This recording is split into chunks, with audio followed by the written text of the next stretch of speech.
Ah, me parece Bueno, fantástico. te presento, Susana.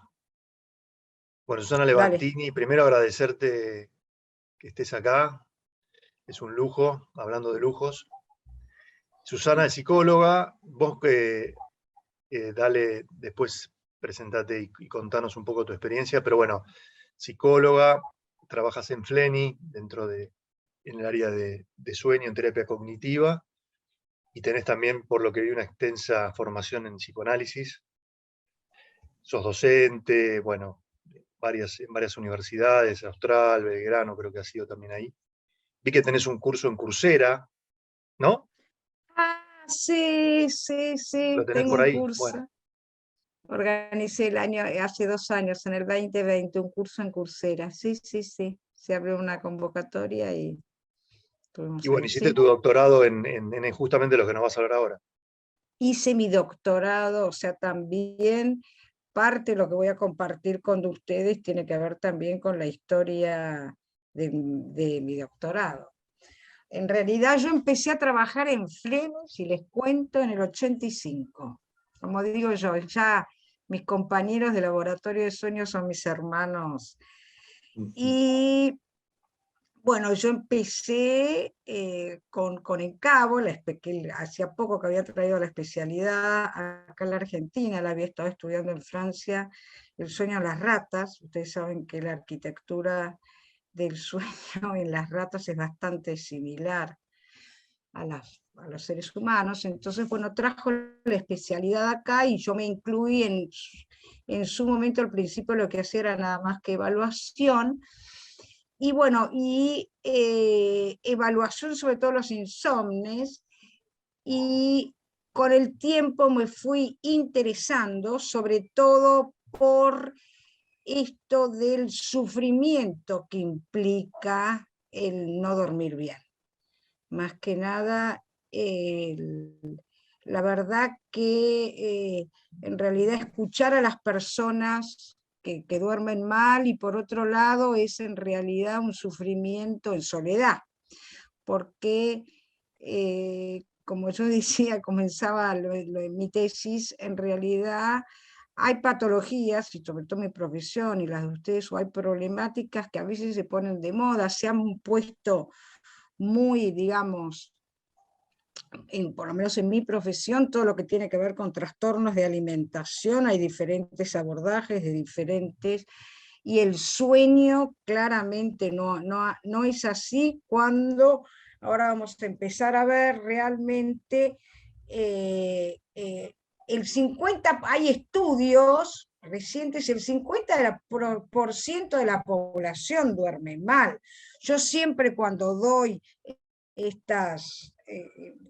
o sea, o comparto estos conocimientos, siempre digo, hagamos la experiencia de, en realidad, en una reunión, preguntar cómo la gente duerme, y la mayoría de la gente, digamos, bastante gente duerme mal y no consulta. Y por otro lado, bueno, voy a empezar a ordenar. Entonces, quiero, ahí va, vamos a hacerlo así para hacerlo, para que ustedes lo puedan, ¿lo ven bien? Sí. Sí. Sí, sí. Bueno, entonces, para empezar, voy a ir contándoles en alguna medida mi historia profesional y con respecto al sueño, ¿no?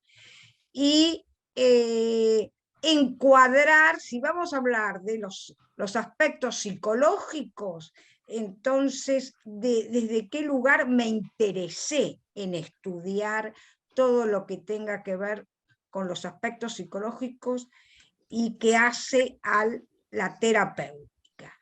Primero y principal, bueno, la medicina del sueño, ustedes saben que es en realidad, dentro de toda una especialidad de reciente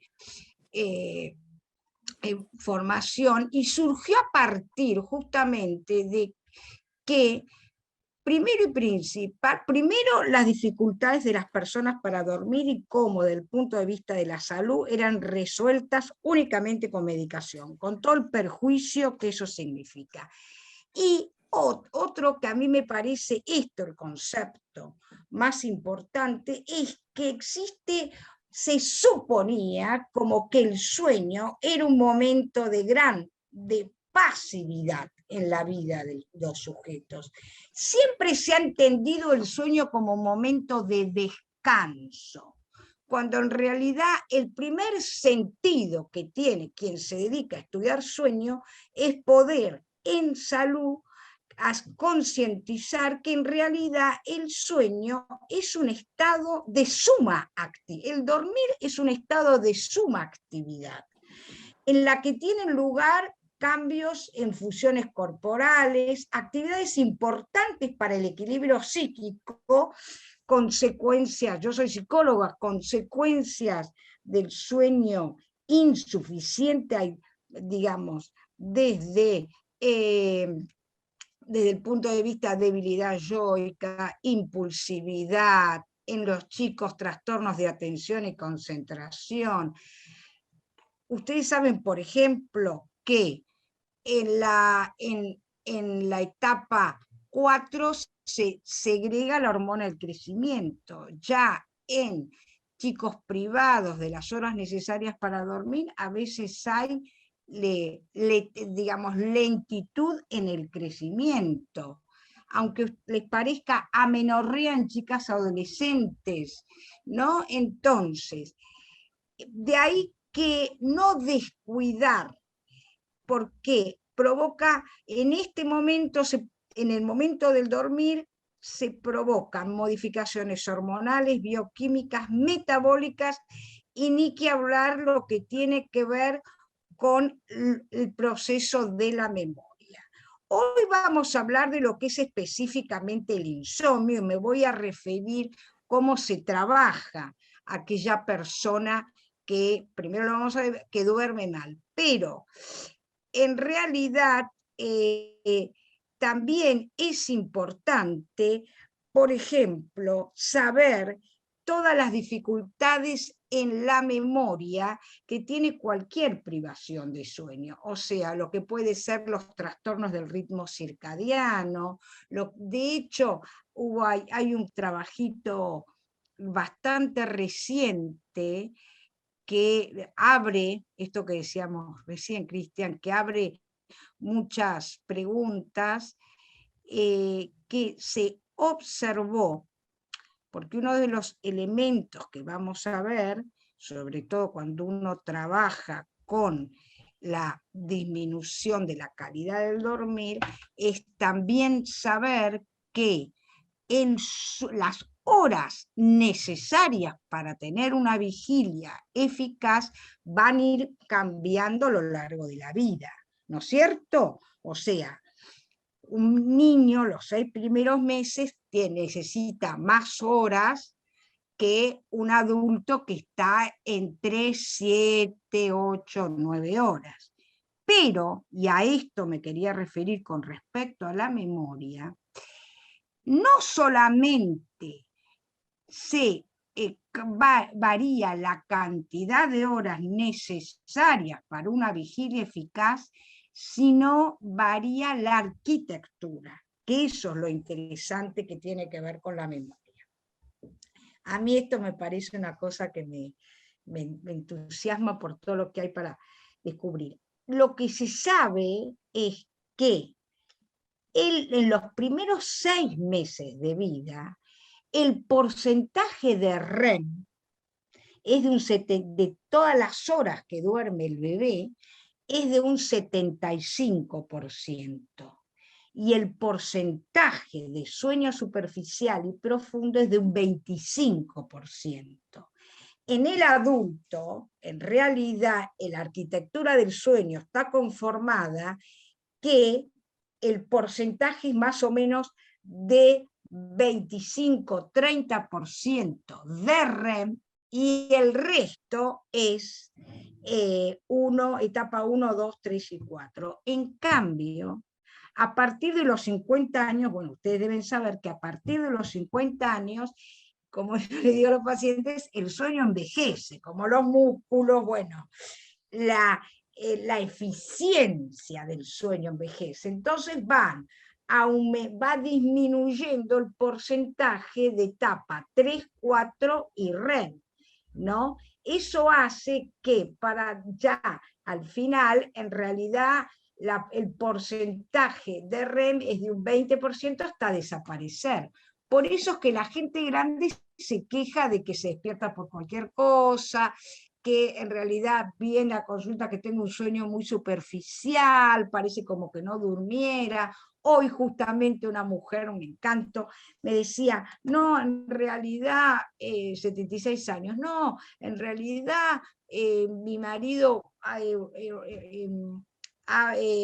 tiene una respiración fuerte y yo ya me despierto. Eso es de neura, yo la verdad que eso es de neura. No, no es de neura, es que la calidad, la arquitectura de sueño ha cambiado. En realidad, lo característico del sueño de etapa 1 y 2 es que se despiertan por cualquier cosa, un ruido de la calle. Bueno, entonces, primer concepto, ¿por qué me interesa el dormir? Porque el dormir es un momento de intensa actividad, donde se dan todos estos cambios y donde es imprescindible para el buen funcionamiento durante el día. Bueno, y lo que me olvidé, que era el paper que surgía de la Universidad de Berkeley, consistía en lo siguiente, que se descubrió que a personas mayores le conectaban. Vieron que las personas mayores tienen dificultad en retener, o sea, se les pregunta muchas veces qué comió ayer, la memoria inmediata, qué comió ayer y se olvidan, ¿no? Entonces, o no lo pueden recordar. Y se hizo un estudio en Berkeley que a personas mayores de 76, 70 y más, se les conectó electrodos que estimulaba el desarrollo de etapa 3 y 4, incluso de REM, con electrodos, producía ondas de esas etapas y tenían una mejor memoria inmediata. Con lo cual daría la impresión que la pérdida de memoria de edades avanzadas podría estar correlacionado con un envejecimiento en la arquitectura de sueño. O sea que en realidad hay una disminución en la memoria inmediata porque hay una disminución de porcentaje 3 y 4 REM. Eso es muy interesante. Bueno, hoy voy a hablar del insomnio más que nada como pie para hablar de lo necesario, cuáles son las condiciones necesarias para un buen dormir. Una de las primeras intenciones cuando se forma también la Asociación Médica de Estudio de Sueño, con la medicina del sueño, también tuvo que ver por, en realidad, poder tipificar y estudiar el insomnio y diferentes causas por las cuales una persona puede no dormir bien. O sea, en realidad lo que uno observaba hace unos años es que cualquier sujeto que iba al médico y decía que no dormía bien, se le daba medicación para dormir, los famosos ansiolíticos o inductores del dormir. Cuando hay, por eso, ese es otro concepto que me parece importante señalar, el insomnio se define como una serie de cuadros de etiología diversa.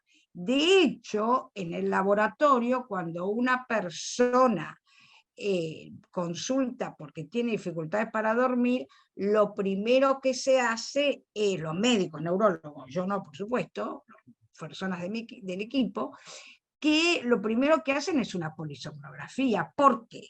Porque uno dice cuadros de etiología diversa que pueden responder a, hay insomnio, por supuesto, por apneas, por síndrome de piernas inquietas, por trastornos psiquiátricos, de idiopáticos y hasta insomnios ambientales, o sea, sujetos que están expuestos a intensos ruidos. El que hoy vamos, porque el que hoy vamos a ver fundamentalmente es aquel que se llama insomnio psicofisiológico persistente, que es aquel tipo que puede ser de conciliación o de mantenimiento, que en realidad no responde a una causa orgánica determinada. Y el otro concepto que me parece muy importante cuando abordamos este tema es que primero hay que investigar, porque es un síntoma o un cuadro de etiologías diversas, primer concepto, y el segundo, que me parece también a tener en cuenta y van a ver con el tratamiento, es que el insomnio no se define por lo que pasa a la noche, sino por en realidad tener un buen o un funcionamiento eficiente durante el día. O sea, ¿por qué? Y esa es una de las primeras cosas que vamos a ver cuando yo desarrolle el tema. La cantidad de horas que un sujeto necesita para tener una vigilia eficaz, en realidad depende de cada sujeto. Hay personas que con 6 horas en realidad tienen una vigilia eficaz y hay sujetos que en realidad necesitan 10 horas. Hace unos años, cuando nosotros hablábamos de esto, dábamos un ejemplo que ustedes probablemente lo sepan, que es el de Neustadt. ¿Se acuerdan que Neustadt se vanagloriaba de dormir 4 horas por día y que él siempre... Está perfecto. Eso daría como un ejemplo. Después algunos amigos míos me decían que no, que en realidad dormía siesta, bueno, no importa. Esto es que en realidad la cantidad de horas necesarias son individuales y son de día, digamos. La cantidad de horas necesarias para que la persona tenga una vigilia eficiente se miden en las 24 horas. O sea, por eso es que ahora van a ver no a la siesta, porque sí, pero sabiendo de qué se trata, que uno duerme 1 hora de siesta, pero sabe que a la noche en realidad le va a costar más dormirse porque, bueno, consumió, por decirle de alguna forma, las horas de noche, digamos. Cuando uno habla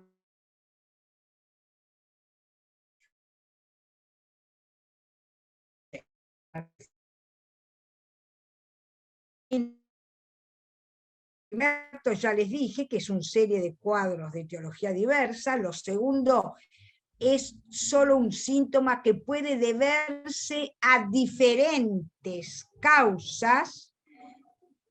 Ahora ya un poco, por suerte, se sabe más de insomnio, pero antes, antiguamente, en psicología el insomnio respondía nada más que a la depresión y siempre nos medicaban con antidepresivos. Debe ser estudiado y diagnosticado, y bueno, y acá está. En realidad, la necesidad de un abordaje psicológico surge a partir que, en realidad, con el tiempo, se ha ido observando que, cuando una persona duerme mal, la medicación provoca alteraciones en la arquitectura del sueño y, por otro lado, acostumbramiento. O sea, yo he observado en pacientes, en Fleni, personas que venían a Fleni y que tomaban, yo me acuerdo, por ejemplo, cuando existía el Lexotanil, tomaban una pastilla de 6 miligramos de Lexotanil, a las 2 horas, por ejemplo, otra pastilla, a las 2 horas una inyección. O sea, ¿qué ocurre? Al cabo, con el tiempo, no solamente provoca alteraciones, o sea, lo que se observa, por ejemplo, con los antidepresivos, es que va superficializando el sueño va siendo superficial con los años, y provoca acostumbramiento. Entonces, ¿qué ocurre? La persona, por ejemplo, para lograr el mismo efecto que logró hace 2 años, por ejemplo, alguien empieza a tomar Rivotril o Somit para dormir. Entonces, lo que se observa es que en el caso de, por ejemplo, del Rivotril, es que al cabo de año y medio, 2 años, la persona necesita digamos, aumentar la dosis para lograr el mismo efecto que cuando empezó a tomarla. Va perdiendo eficacia, ¿no? Esto ocurre con lo que se llama los somníferos, o esto en términos de la medicación, ocurre con todo ese tipo de medicación que intenta hacer dormir al sujeto como bajo el efecto de disminuir la tensión, como se diría, reducción de tensión. Lograr calma o los inductores del dormir. Les digo esto porque este tipo de medicación es la medicación que provoca acostumbramiento, ¿no es cierto? Por eso nosotros en FLEN, el laboratorio del sueño, en realidad la idea es lograr que la persona duerma sin medicación. Es más, cuando la persona viene, en general se hace todo un plan como para retirarle la medicación. Írsela retirando, salvo casos muy graves. Bueno, esto es simplemente como concientizarnos de que, según investigaciones, el 50% de pacientes en atención primaria se queja de alteraciones de sueño. De ese 50%, el 5% consulta. Y en la Argentina, González, que es una neurofisióloga muy interesante, que estuvo en Francia, hizo una investigación. En la Argentina el 40% de la población duerme mal. Sin embargo, esto justamente porque, digamos, lo que hace a sueño, y acá ustedes que les interesa, hay toda una parte, bueno, de lo que es el trabajo con los pacientes, pero también hay toda una parte formativa. Yo como psicóloga, por ejemplo, con las personas, ya sea en la universidad o gente que se va formando, no investigan el sueño. No investigan si la persona duerme bien o mal.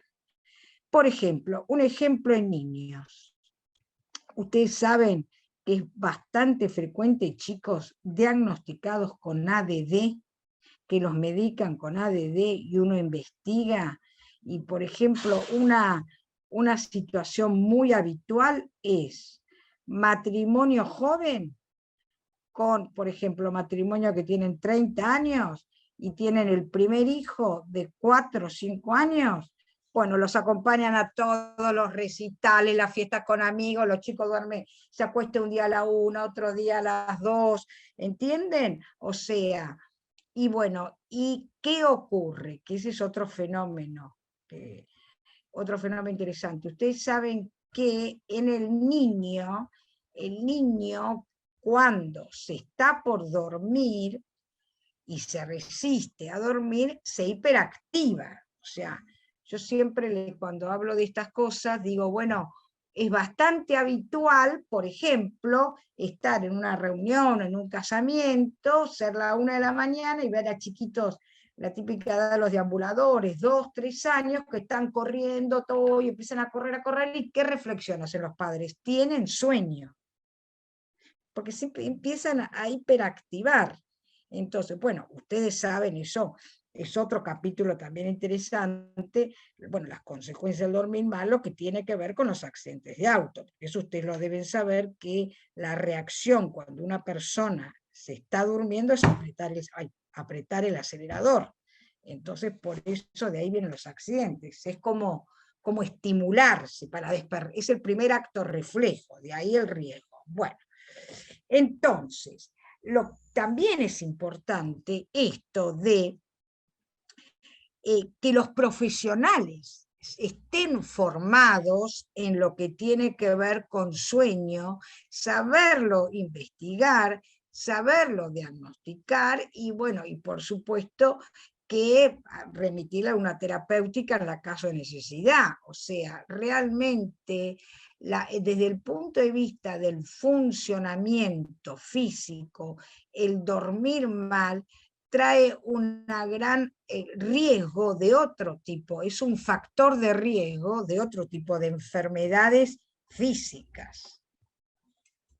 Bueno, acá para empezar a entender el sentido de lo que yo les quería transmitir, que tiene que ver con mi historia, en realidad yo comienzo a embeberme y a observar, y entonces en su momento empiezo a investigar sobre lo que tiene que ver los modelos,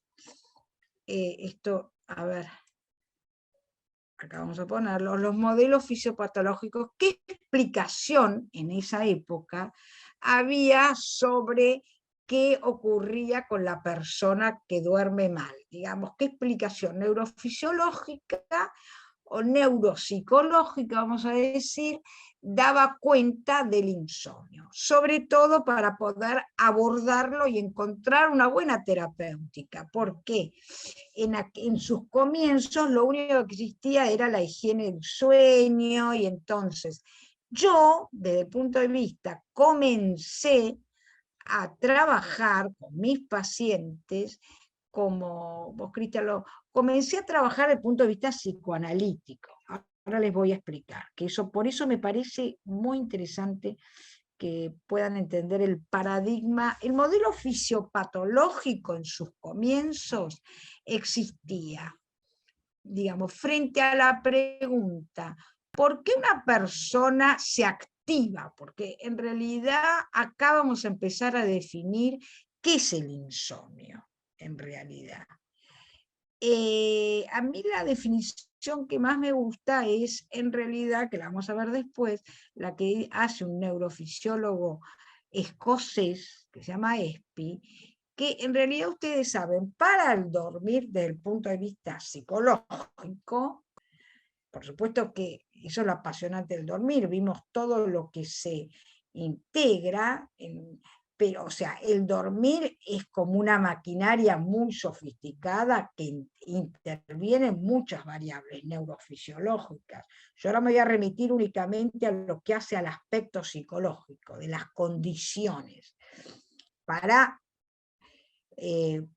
digamos, las condiciones psicológicas para que la persona pueda dormir.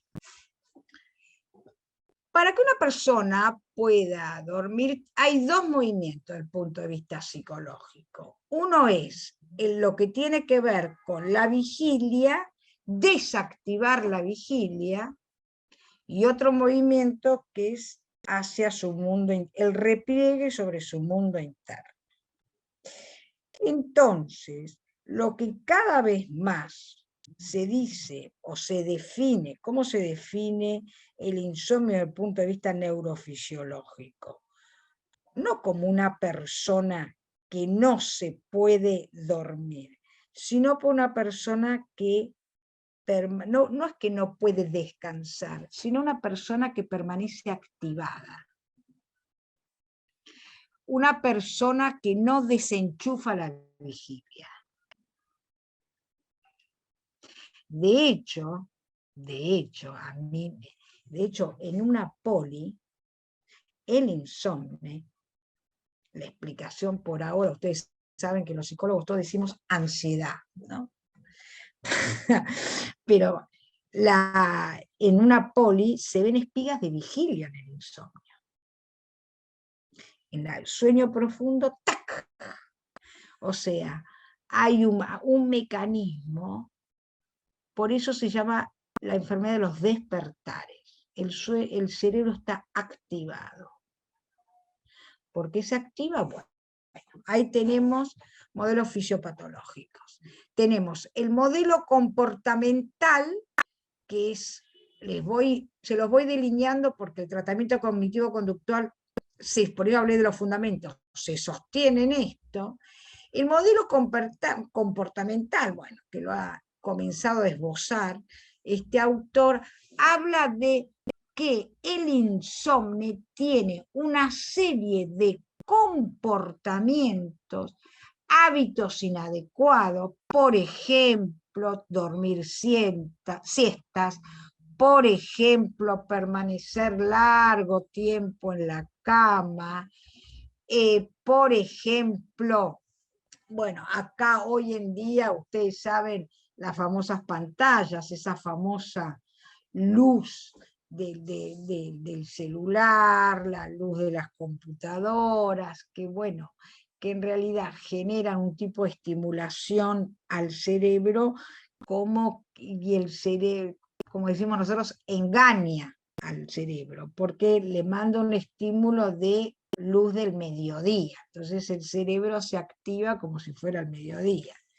Pero bueno, el modelo comportamental en realidad sostiene, no le preocupan qué origen. O sea, ustedes saben que, y ahora vamos, yo desde el punto de vista comencé a pensar el paradigma con el que yo me sostenía era el paradigma psicoanalítico, que en realidad ustedes saben que desde el paradigma psicoanalítico, en realidad, por supuesto, hay todas unas condiciones hereditarias, pero fundamentalmente hay condiciones de crianza en el paradigma psicoanalítico que adquieren como un cierto simbolismo que hacen que digamos, que se redefina, en el caso del dormir, estoy hablando hipotéticamente cómo se piensa del psicoanálisis, no que comprendiendo las causas por las cuales, estoy hablando hipotéticamente,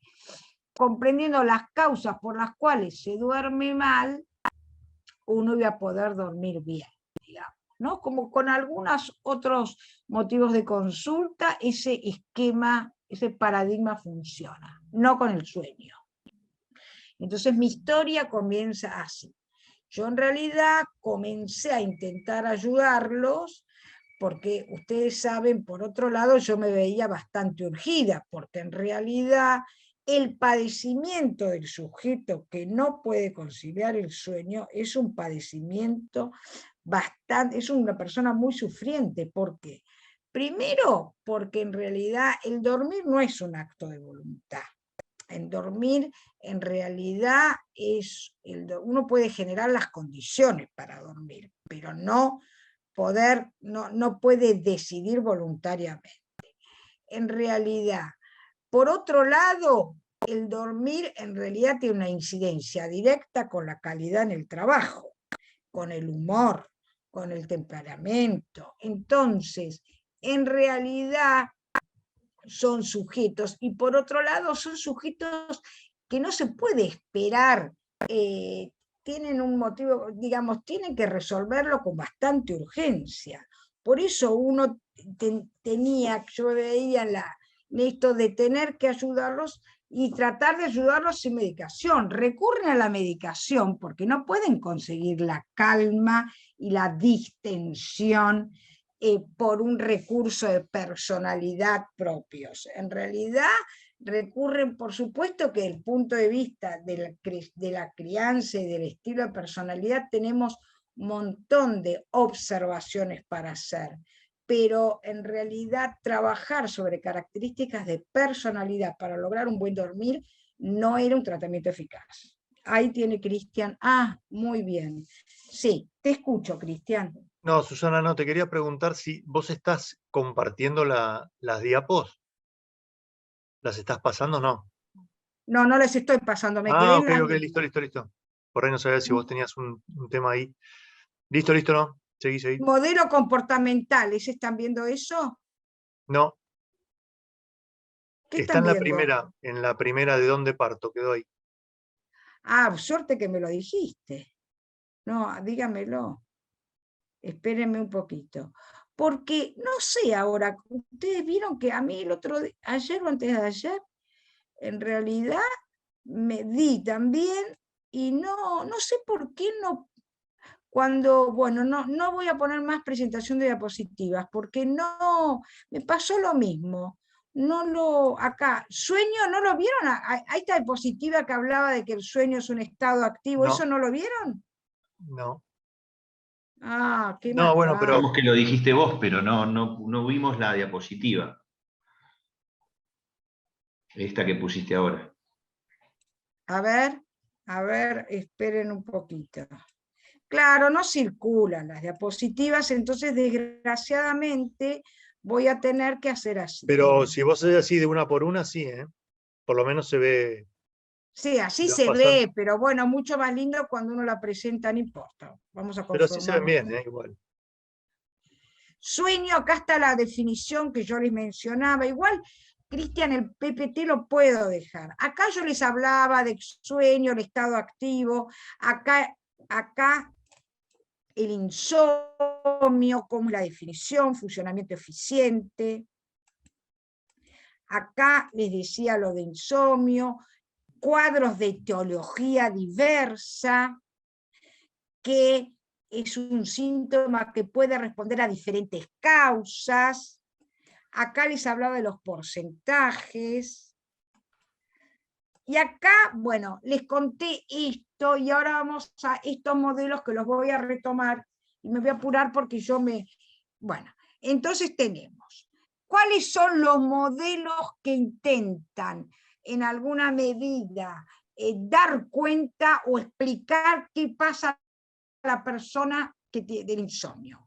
Unos hablan que uno es el modelo comportamental, que la persona en realidad lo que le pasa es que a partir de un episodio de no dormir bien, de un episodio de insomnio, comienza a generar toda una serie de hábitos inadecuados, como yo les dije, dormir siestita, permanecer en la cama despierto, que eso lo único que harían sería perpetuar digamos, el insomnio. Otro que es el modelo de la internalización, este es el que yo les decía que responde más a lo que tiene que ver una forma de comprender la patología psicoanalítica, que el insomnio responde a lo que se llama una dificultad en la expresión de la emoción, como que la persona tiene una actitud restrictiva, reprimida de la emoción, y que entonces esto hace que se le genere cierta ansiedad, la represión hace que se genere cierta ansiedad y como equivalente es una ansiedad que ellos llaman ansiedad, digamos, ansiedad física, y entonces se provoca una activación. La hipótesis sería trabajar con una modalidad diferente de manejar la emoción, que eso provocaría que la persona se pueda relajar y pueda dormir mejor. Este es un modelo bien neurológico, que hablan de que son personas que en realidad tendrían una modalidad, digamos, hiperexcitatoria. Son personas que, digamos, hay algunos que hablarían de como el cerebro del ADD, ¿no? Con una alta reactividad fisiológica. Después el modelo neurocognitivo, que es el de Perlis, él habla nuevamente, habla de estos hábitos inadecuados, retomaría, y que produce activación. Y el modelo cognitivo básicamente, que es el modelo de Beck, conceptualmente, para que ustedes entiendan qué significa. Lo que el modelo cognitivo, que es un hallazgo interesante, el modelo cognitivo lo que sostiene es que el sujeto tiene una serie de lo que se llaman, pero que es una cognición disfuncional, que el sujeto sin poder, sin registrarlo, no es inconsciente, pero sin registrarlo en la conciencia, tiene una ideación, se le dispara una ideación sin control, como una rumiación, y que entonces esos pensamientos que se le disparan sin control funcionarían, hacen activar a la amígdala, funcionan como señal de alarma, sería como el equivalente a la explicación que da la terapia cognitiva sobre los trastornos de ansiedad. Pero los trastornos de ansiedad, que la explicación que dan la neuropsicología es que la rumiación, digamos, como que todos en síntesis funcionamos, digamos, la amígdala se marca la señal de alarma frente a una situación de amedrantamiento, frente a una situación peligrosa, la amígdala se activa. Bueno, lo que dice la teoría del modelo cognitivo es que estos pensamientos, por ejemplo, esta noche no voy a dormir, en realidad siempre me pasa lo mismo, la rumiación, esa rumiación que va acompañando el sujeto, entonces, esa rumiación funcionaría como activadores de ansiedad y como generarían la situación de alerta. Entonces, frente a la situación de alerta, descarga ansiedad, el sujeto no puede conciliar el sueño, ¿no? Porque acá el modelo, digamos, el concepto básico es que el dormir, como les dije, es en realidad toda una serie, como una ingeniería exquisita en la que intervienen diferentes variables. Una de esas variables es, en realidad, la variable psicológica, y esa variable psicológica, en realidad, la hipótesis es que levanta el alarma, digamos, el cuerpo reaccionaría digamos, de forma como reaccionan los animales frente a un depredador, ¿no? Entonces, se activarían los alertas. Lo que pasa, como yo siempre digo, el drama nuestro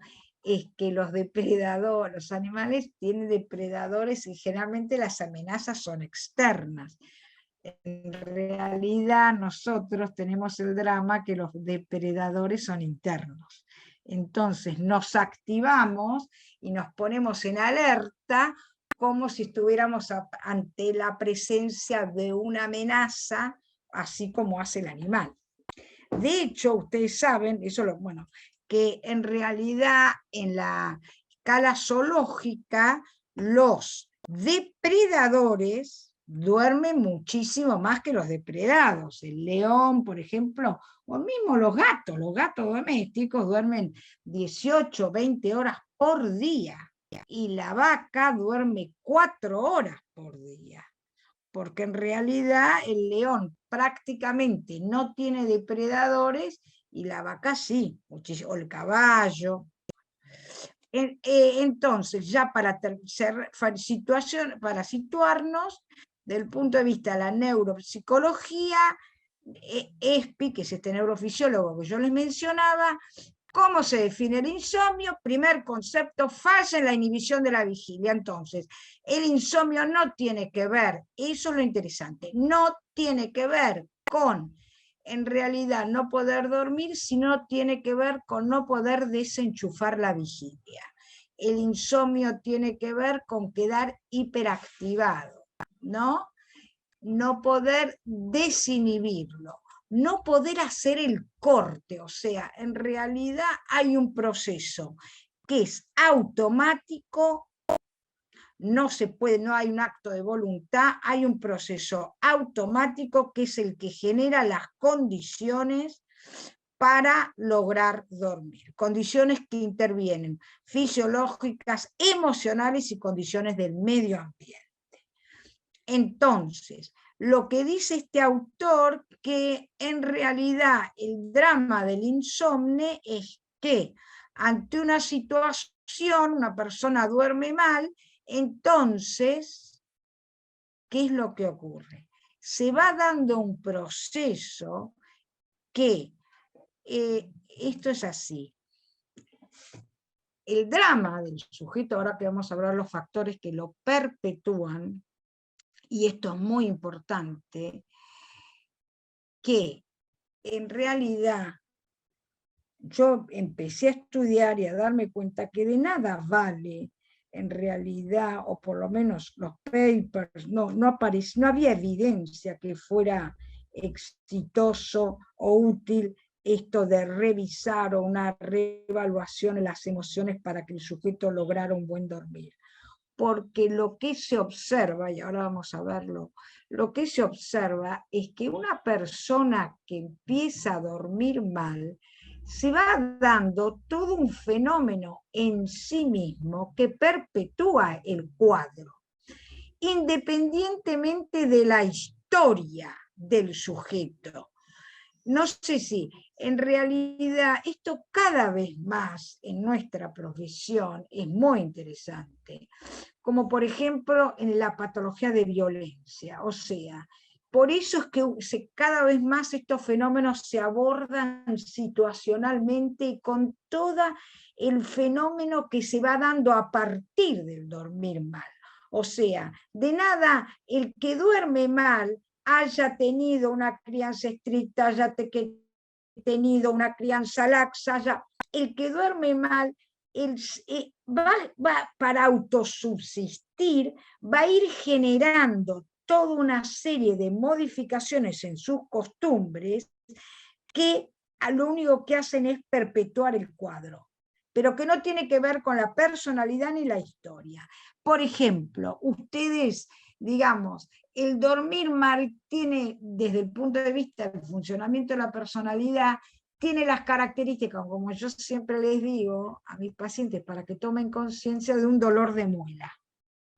En realidad, cuando uno le duele la muela, y sobre todo si tiene, uno es una muela, pero en realidad eso es una situación que se da todos, ¿no? Entonces, a la persona que duerme mal, con el tiempo le suele pasar eso.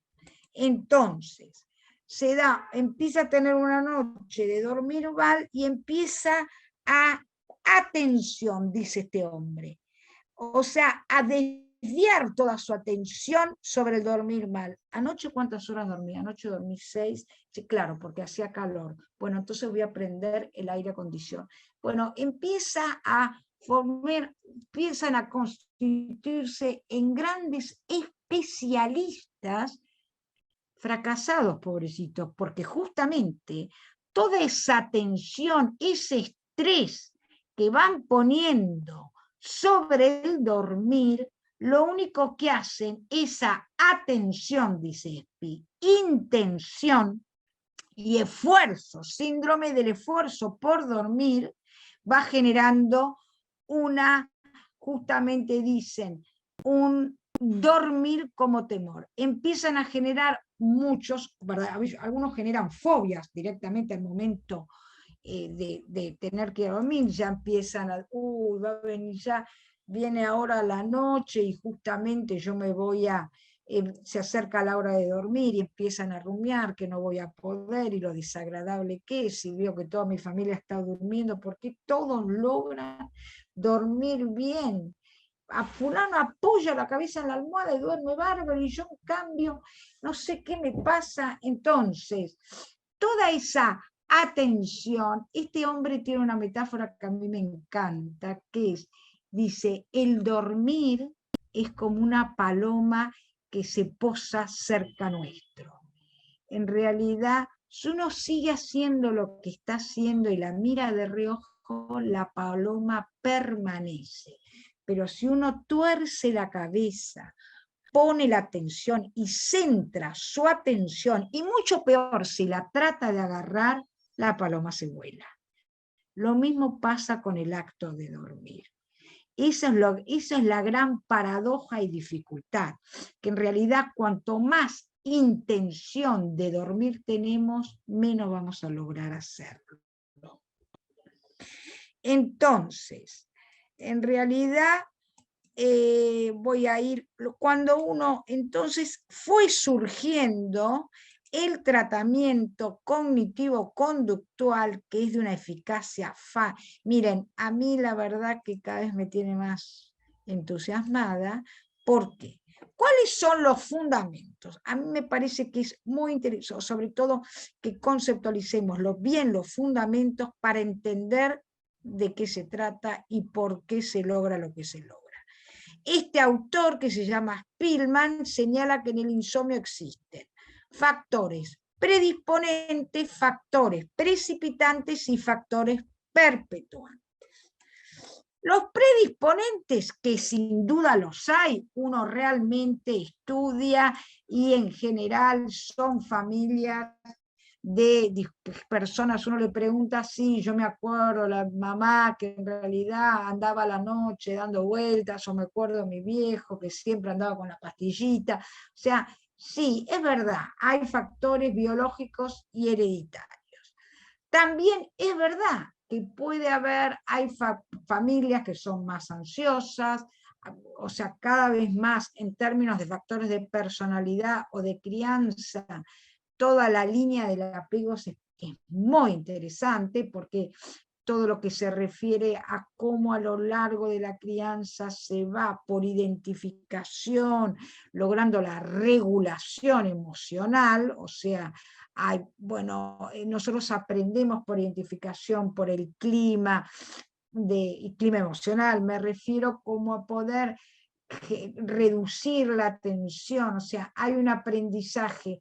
Nuestros padres no solamente nos estimulan en la crianza, sino también nos tendrían que ayudar con recursos a generar el reposo, a generar la disminución de la tensión. Todo eso está, o sea, hay factores predisponentes, o sea, hay factores precipitantes también, justo las situaciones traumáticas. Bueno, ustedes se imaginan que con este tema de la cuarentena y la pandemia seguimos viendo gente que a lo mejor ha dormido bien y a partir de la cuarentena se le ha instalado un insomnio importante. Entonces todavía hay efectos residuales en términos de la dificultad para dormir. Hubo un aumento importante de dificultades para dormir en la cuarentena y en la pandemia.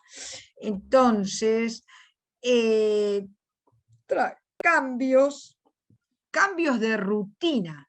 Bueno, muchos insomnes, el dormir bien, el dormir bien en realidad es, por supuesto, de acuerdo a las horas que cada uno tiene, que cada uno necesita, pero el dormir bien es un dormir en continuidad, o sea, no tiene que ser interrumpido, dormir, o sea, no quiere decir que uno no se despierte para ir al baño, en la medida que despertarse no es el problema es no poder volver a dormir enseguida. Esos son los de mantenimiento. Entonces, en continuidad, en la primera etapa de la noche, o sea, la mejor calidad de sueños en las primeras horas y en la cantidad necesaria para tener una vigilia eficaz. Entonces, los cambios de rutina provocan trastornos, o sea, hoy los trastornos en el ritmo circadiano, las alteraciones, por ejemplo, los estudiantes universitarios, ni que hablar de las residencias médicas, o sea, en realidad, por suerte se está haciendo bastante para cuidarle el sueño a los médicos en las residencias, porque es una privación crónica del dormir, y la alteración en el ritmo circadiano, que significa personas que puede ser o por trabajo, con condiciones, en las internaciones también se da eso.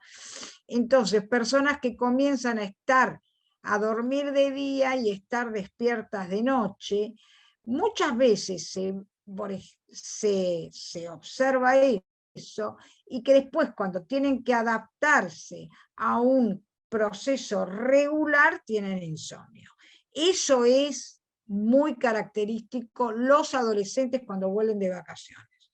Los adolescentes cuando vuelven de vacaciones, que se pasaron todo el verano, enero y parte de febrero, acostándose a las 7 de la mañana hasta la 1, 2 de la tarde, sino 3 y 4, después están dormidos cuando tienen que ir al colegio, porque hay que volverlos a reeducar en el ritmo circadiano, a volverlos a ordenar. O sea, en realidad los cambios de rutina provocan dificultades en el dormir, pérdidas, estrés, y muchas veces, eso es verdad, lo que uno usualmente en la clínica se ve son sujetos que en un momento tuvieron un episodio de insomnio, o por ejemplo el otro día como vi una arquitecta que toda su carrera la hizo de noche porque era mejor estudiar de noche y después en realidad quedó con un insomnio. ¿Por qué?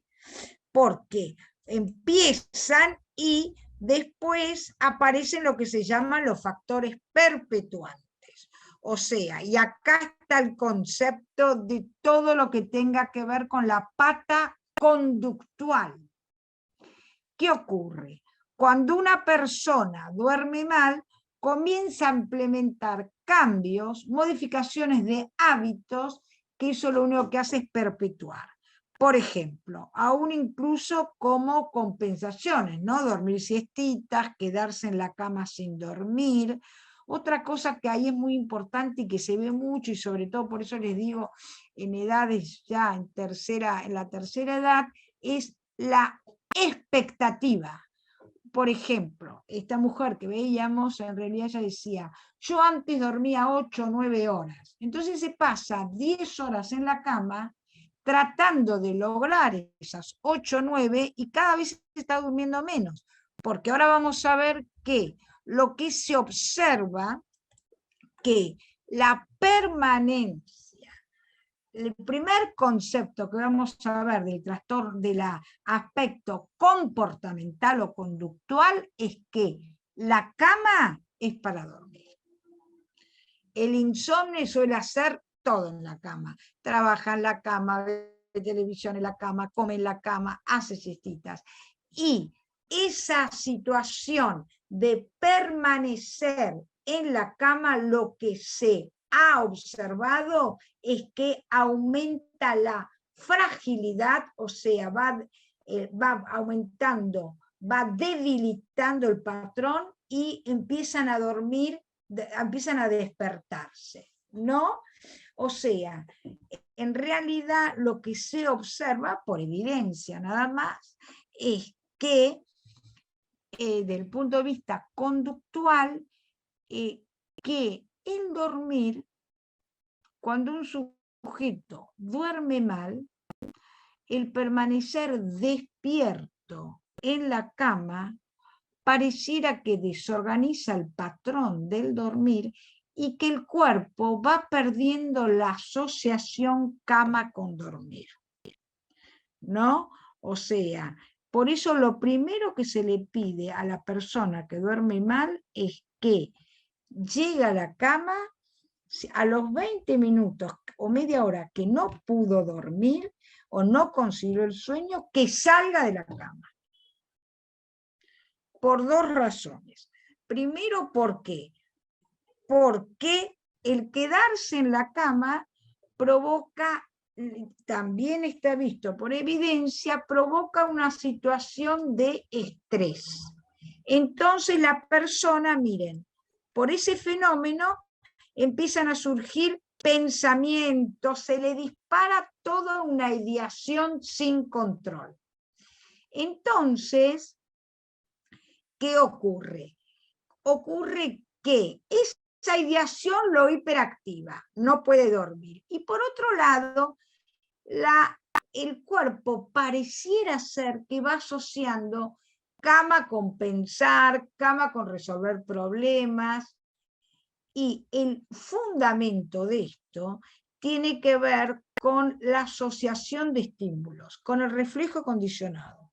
¿Ustedes se acuerdan lo que era el reflejo condicionado o no? Yo siempre a mis pacientes les digo, ¿se acuerdan el perrito de Pavlov? El famoso, es muy interesante, a mí me parece un anime muy interesante.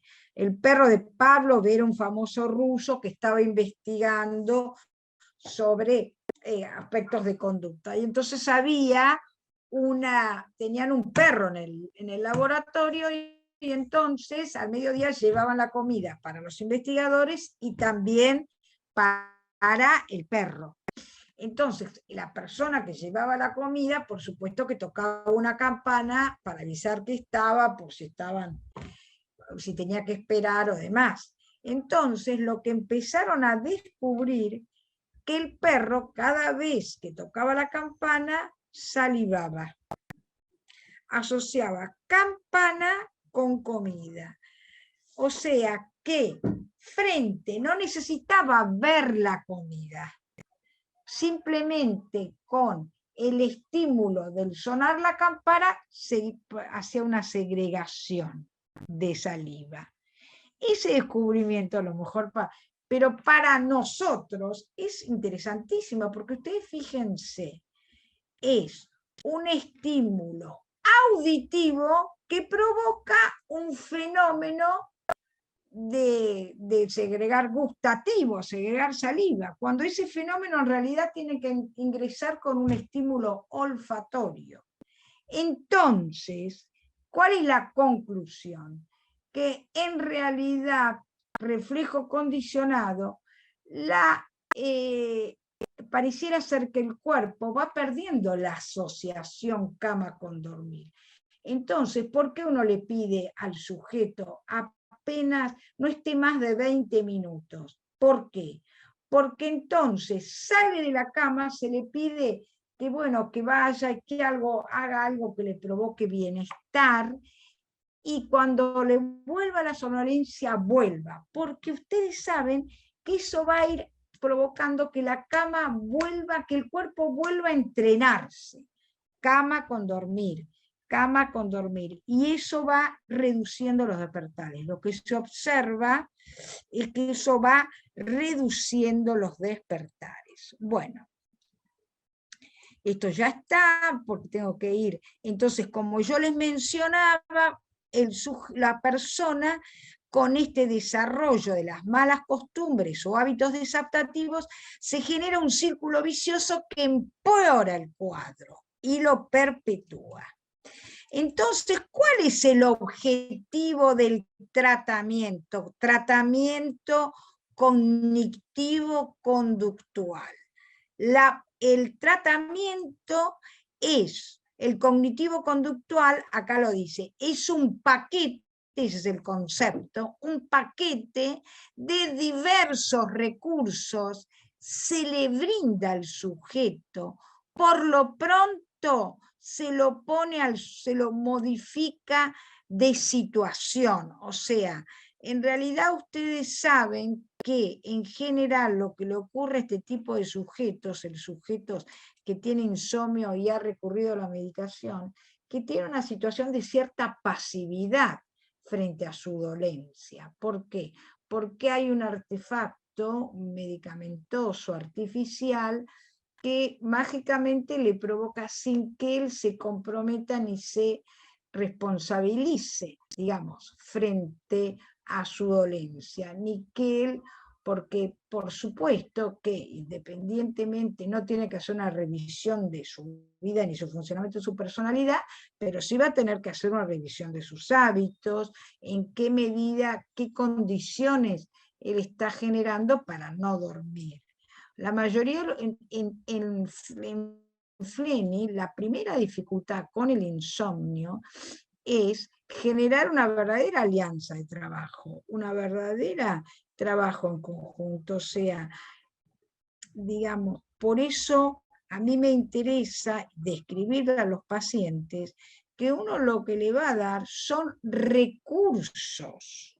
O sea, para que uno no le va a dar mágicamente la varita como si fuera una medicación para que logre dormir.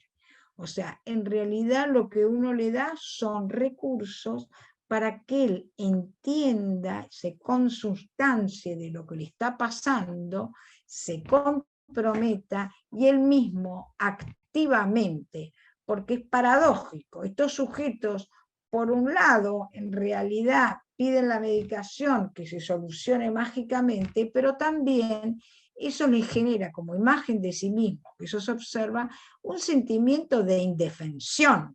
O sea, en realidad, porque se encuentran a la noche solos, sin poder dormir, deseando dormir y indefensión de recursos, desprovisto de recursos. Entonces, lo que es importante es que el sujeto, en lugar de esperar mágicamente, en alguna medida cambie su posición y él empiece una situación mucho más activa y más comprometida y más en alguna medida responsable frente a su dolencia. ¿Cuáles son? El primer paquete, que a mí me parece muy interesante, que eso se da en todas las dificultades así físicas cada vez más, es darle información al paciente sobre dormir. ¿Qué quiero decir con esto? ¿Qué alimentación? Por ejemplo, que no puede tomar café, darle información sobre la actividad física, en qué momento se da, o sea, que la persona sepa cómo, digamos, que si sale con sus amigas, puede salir perfectamente con sus amigas y tomar todo el café que quiere, pero que bueno, que esa noche no va a dormir también, le va a costar. Puede, bueno, fumar, pero la nicotina lo único que hace es activarse. Entonces, digamos, información que él pueda, digamos, pasa a conciencia. Eso es lo más importante. Después está todo el paquete de lo conductual, ahora lo vamos a desarrollar, y el paquete de lo cognitivo. Depende de cada sujeto, hay algunos sujetos que hay que acentuar más sobre lo conductual, otros, bueno, depende de cada persona cuál es, digamos, de estos paquetes lo que se adaptan o se ven más necesitados. Con respecto a lo que yo digo, la información sobre el dormir, que es lo primero. A ver, ¿cuántas horas, que es un poco lo que yo les decía, cuántas horas debo dormir? Primer concepto, como vamos a repetirlo, no sufrir somnolencia durante el día, las necesarias, depende de cada uno. Y hay que tener, esto es muy, ustedes no saben expectativas, lo importante que es, cuántas personas quieren, anhelan dormir 10 horas, se pasan. Una de las cosas que se hace en este tratamiento es hacerle una tabla donde se les pide, bueno, que anoten a qué hora se van a dormir, a qué hora se despiertan, cuántas veces se despiertan, porque hay que hacer un cálculo de el tiempo que permanecen en la cama y el tiempo que verdaderamente duermen. Hay personas que se pasan 10 horas en la cama y en realidad duermen 6. Duermen 6, pero se quedan las 10 con expectativa de dormir 10. Y si duermen 6, duermen 6. No por quedarse.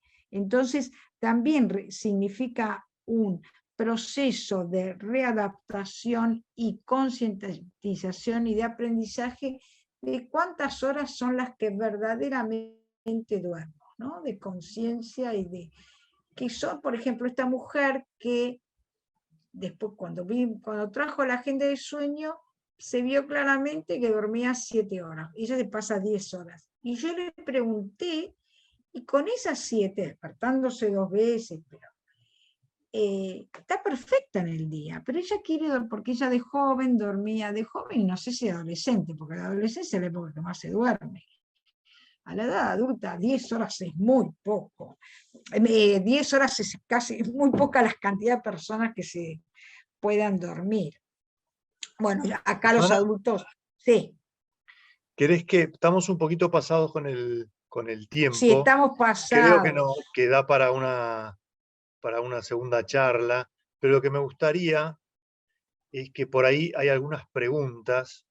Perfecto. A ver Están si acá. interactuamos para aprovechar en los, no sé, los minutos finales y por ahí creo que es un tema tan interesante que incluso Por podemos tener una supuesto. segunda charla en algún momento. No sé qué les parece. ¿O querés cerrar con...?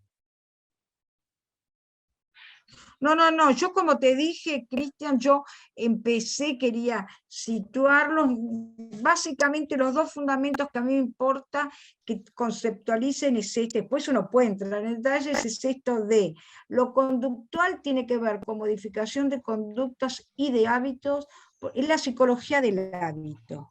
Claramente, produce cambios a través de modificaciones de hábitos. Y lo cognitivo es en realidad rastrear, investigar por qué la persona que duerme mal, esto suele estar asociado con una ideación pesimista, nunca voy a poder dormir, me voy a enfermar, me va a agarrar un infarto, o sea, y eso lo único que hace es generarle ansiedad o pensamientos catastróficos, me van a echar del trabajo. Con esos dos conceptos ya está. Y ahora contesto, hay mucho, por supuesto, Cristian, que hay mucho más para hablar, pero bueno, que les quede este pantallazo y me fijo las preguntas del chat o vos las podés. Acá están. No, yo para abrir un poco Bárbaro, me encantaría. A ver qué les interesa. No. Sí, dale.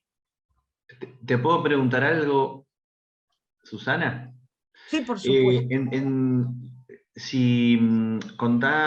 Contanos un poquito la experiencia en los diferentes tipos de insomnio, si la terapia cognitiva es más eficaz en el insomnio inicial que en los que tienen el despertar temprano, es decir, el que le cuesta dormirse, o sea, tengo entendido que es mucho más eficaz en la persona que le cuesta dormirse, la terapia cognitiva, que aquel que se despertó, por ejemplo, se duerme bien a las 11 de la noche, pero a las 4 o 3 de la mañana ya está rumiando, pensando.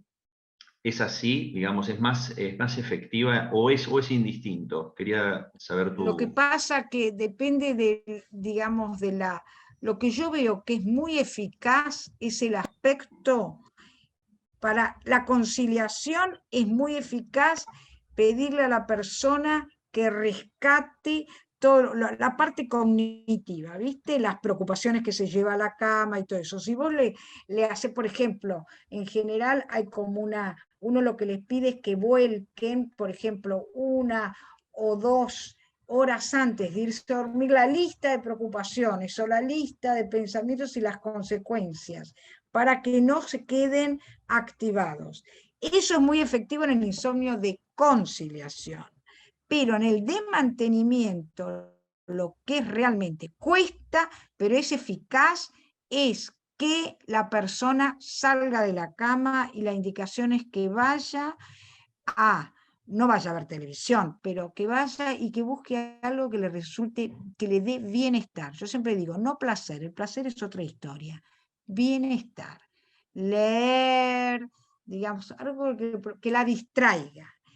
Acá hay una cosa que es un ingrediente muy importante, salir de escena, salir de la escena traumática, salir de la escena de indefensión, de estar rumiando, de soledad en esa noche oscura donde soy el único que me siento mal y no puedo dormir. Esa escena traumática cronifica y fija la situación. Salir de escena, salir a otro lugar. No pienso que no. Como yo les digo, bueno, ¿saben qué? No van a poder dormir. Dense un gustito.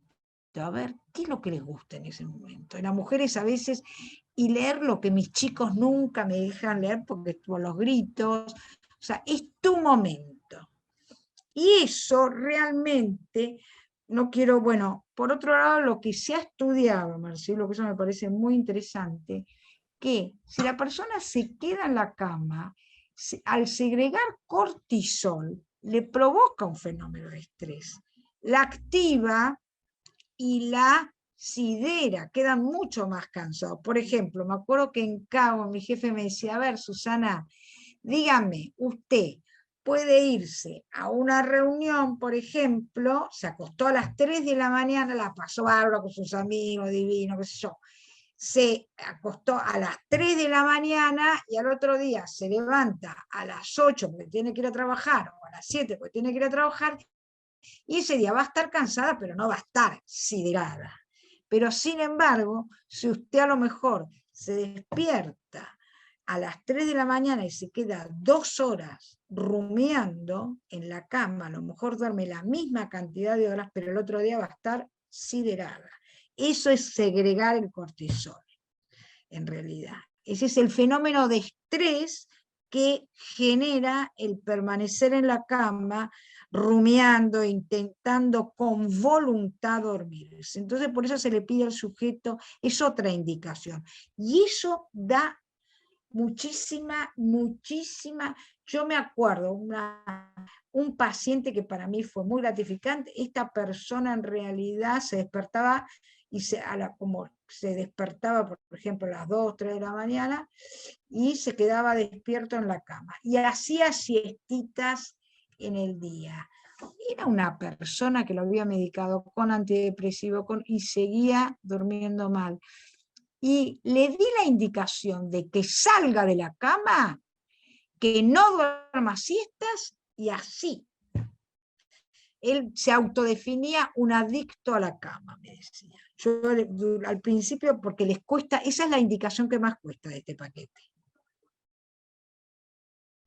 Por eso a veces no es un tratamiento fácil, ¿eh? Para el paciente no es un tratamiento fácil. En general requiere mucho esfuerzo, mucho compromiso, y algunos no lo toleran. Sobre todo, por eso quizás lo que vos decís, de que esa indicación de salir de la cama en la mitad de la noche, ahora que hace frío y todo, y a veces cuando están reduciendo un poquito la medicación y tienen un poquito de embobamiento por la medicación, les cuesta más, en general es las que les cuesta más cumplir.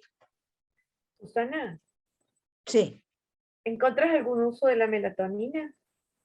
Bueno, la melatonina lo indicado, viste que en 9 miligramos se está dando melatonina. En general en el laboratorio dan melatonina y con buen resultado, pero ahora, en lo último, te digo, hace poquitito, están viendo que no es tan inocua la melatonina, que tiene sus efectos. No ¿A largo sé, plazo?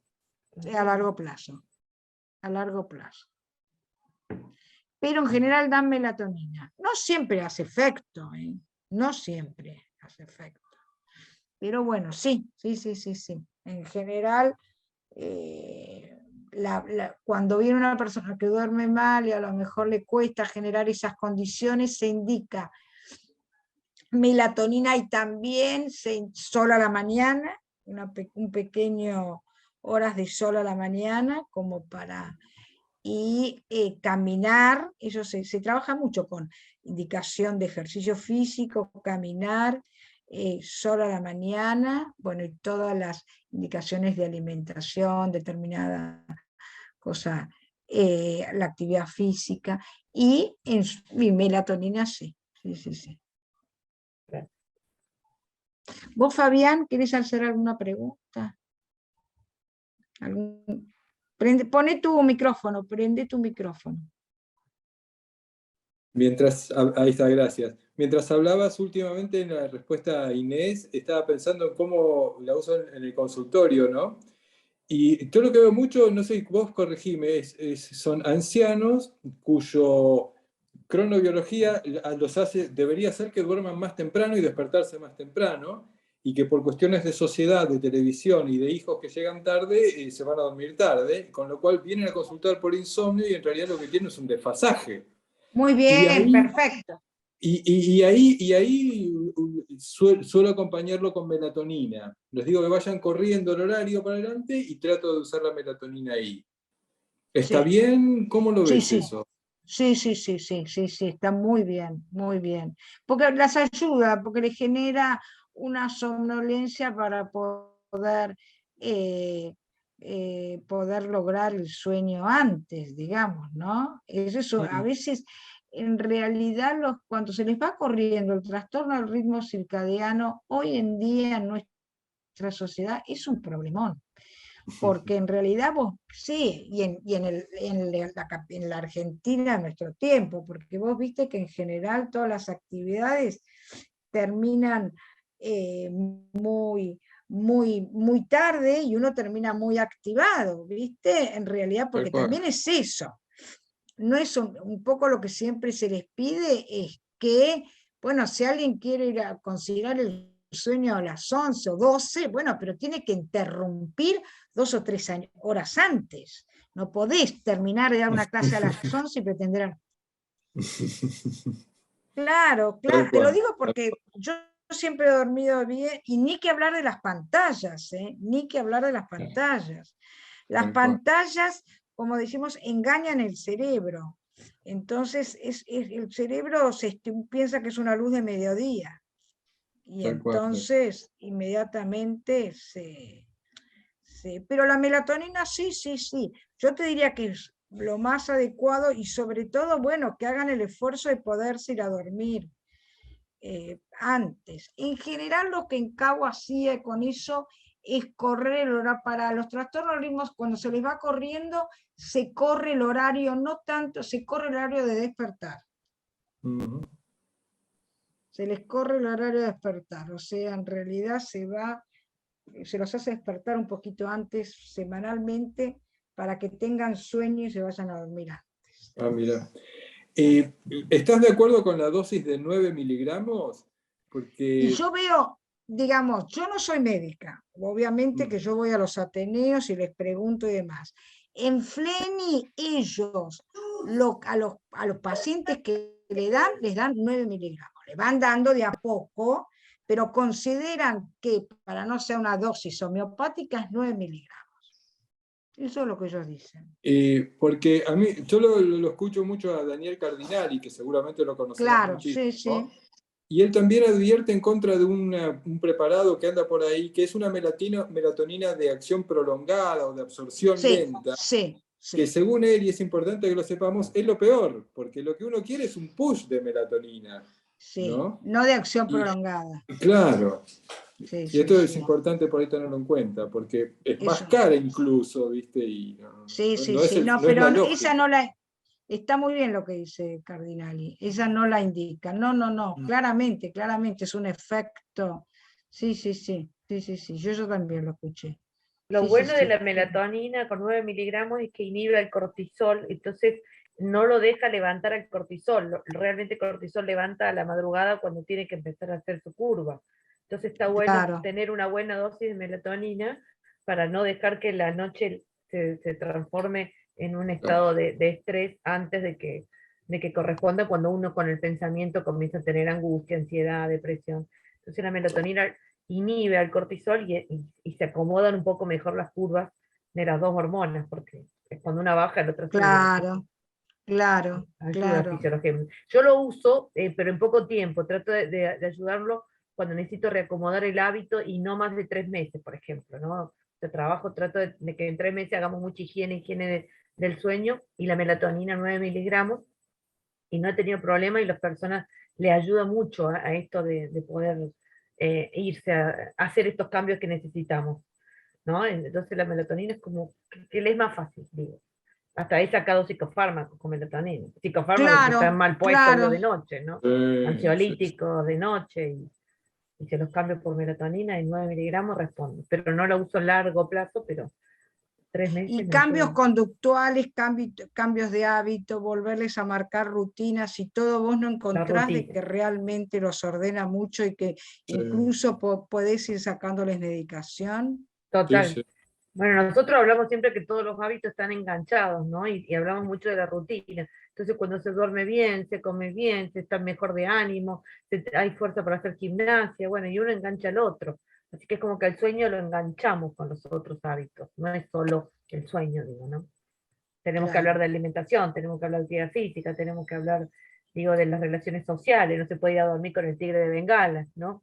Porque si se está yendo a dormir con el tigre de Bengala, el insomnio no lo vamos a poder acomodar con una higiene del sueño, digo, ¿no? Entonces, sí o sí tenemos que revisar todos los pilares cuando hablamos de un trastorno del sueño. Perfecto. Y les vuelvo a repetir, a mí realmente una de las cosas que realmente me da muchísimo resultado es esto de la asociación de cama con dormir, que salga de la cama. Eso es.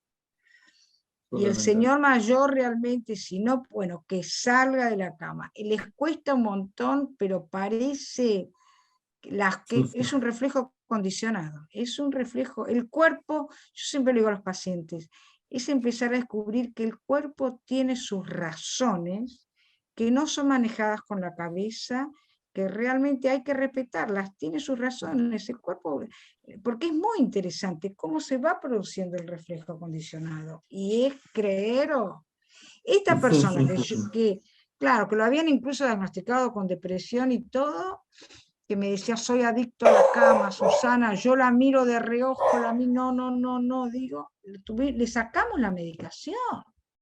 No, era una maravilla, o sea, y simplemente con el cambio de hábito y la rutina, lo que pasa que es, digamos, la gente en general le cuesta ser rutinaria y tener, yo les digo, esto al principio es como un régimen para adelgazar.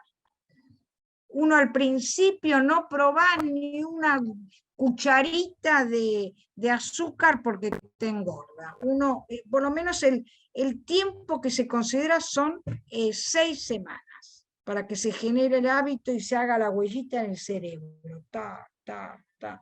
Es en realidad casi una rehabilitación del dormir, como la rehabilitación que uno se tiene que entrenar y va, se tiene que entrenar, bueno.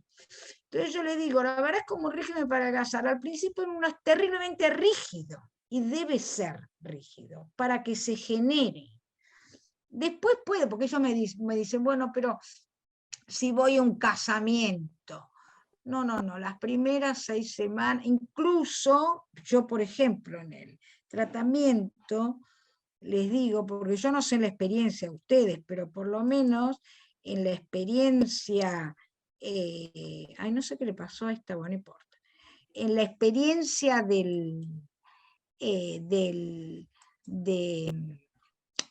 con los insomnes, en general es un síntoma que se oculta mucho. Entonces yo les digo, bueno, avísenle a su pareja, a sus hijos, que ustedes durante 6 semanas van a tener que ser estrictos con los horarios, van a estar haciendo un régimen para dormir bien. Estrictos con los horarios, se tienen que ir a dormir siempre a la misma hora y despertarse siempre a la misma hora. Tengan casamiento, cumpleaños del nieto, cumpleaños del hijo, bueno, con una rigidez que es la única forma en que se puede lograr. Si no, no, ¿qué es lo que más? Sí, una última pregunta, no más que una pregunta siempre clave, la siesta, ¿no? Que a veces está indicado para mayores de 60 o 65 y que no sea mayor de 30 minutos. ¿Qué opinas vos de la siesta? ¿Hay alguna vez que la indicás o que crees que... Bueno, en realidad te digo, Inés, que en el único lugar, en el único momento que se indican las siestas de 20 minutos, media hora, con reloj, es en la narcolepsia. Es en la narcolepsia. La narcolepsia sí, porque viste que la narcolepsia, claramente la patología de la narcolepsia es ataques súbitos de sueño. El REM invade la vigilia. Entonces la persona se queda literalmente dormida. Entonces uno indica siestas de 20, 30 minutos. Si no, no. Salvo, por ejemplo, a veces personas que tienen un alto nivel de estrés, en una médica con un alto nivel de estrés, digamos, de intensísima actividad, empezaba como a las 7 de la mañana del mediodía, y bueno, pactamos 20 minutos de siesta, media hora de siesta, pero no más, con reloj, claro. Sí, con sí. reloj, con despertador. Claro, gracias. Con despertador. Porque más, en realidad, por supuesto que vas a privar no, digamos, privar de horas de la noche, le va a costar quedarse dormido, y aparte acuérdense que el despertar, lo que pasa con las siestas más largas es que el despertar en etapa 3 y 4 es un despertar muy desagradable, viste que a veces dicen me desperté muy confuso, bueno, porque estaban en sueño profundo, por eso. Algo... Como hacía Leonardo da Vinci, que dormía la siesta con las llaves en la mano, y cuando las llaves se le caían era el momento de que tenía que despertar. Nada más llegaba a ese ¿sí? momento. Cuando pintaba la capilla así, se quedaba dormido en los andamios hasta que se le cayeran las... Entonces ahí se despertaba y seguía pintando. Mirá, no En sabía, tiempito de que descanso. pintoresca está buena. muy bien. Bueno, Cristian, Bueno, ¿algo Susana, más? sí, bueno, quedaron varias cosas, pero bueno, yo creo que el pantallazo ha sido buenísimo. Es un tema que nos fascina porque aparte es medicina de estilo de vida full, porque es cambio de algo que poco evaluado. Yo una sola pregunta final te hago. ¿Qué pregunta nos recomendás como screening para, porque a vos te llegan los pacientes, a nosotros que los pacientes les cuesta, nunca nos dicen duermo mal como Muy motivo de bien, consulta? muy bien. ¿Qué pregunta o dos preguntas nos sugerís hacer para detectar alguien que está durmiendo mal? Bueno, yo en general directamente, pero a todos, en mi consultorio privado, a los pacientes psicológicos, les pregunto a qué hora se va a dormir, a qué hora se levanta, si se despierta durante la noche, y también les pregunto cómo se sienten durante el día. Directamente, las investigaciones directamente, es uno en realidad,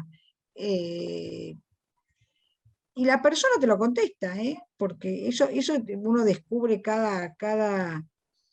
¿O tiene algún cuestionamiento sobre el sueño, alguna duda sobre, o no está conforme con el sueño? Podría ser una buena pregunta.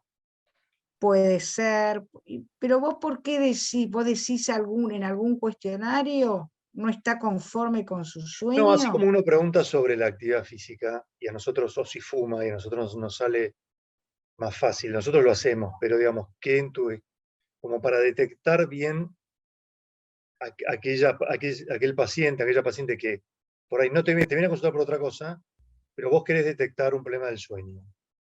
Puede ser una pregunta obvia, como diciendo, ¿tiene problemas para dormir? Generalmente, ¿sabés qué? Es por satisfacción, Satisfacción, ok.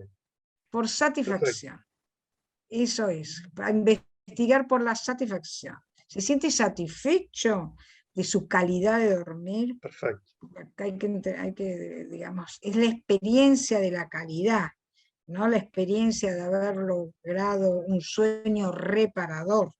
Cuando uno habla de una vigilia eficaz, es la experiencia de haber logrado un sueño reparador, que es la queja, Cristian, es la mayor de las quejas de hoy en día. En Sí, realidad, cuando nos consultan, nos vienen a consultar porque no tengo un sueño reparador. sí, sí, Y Fabián nos la dice real, que, ¿cómo?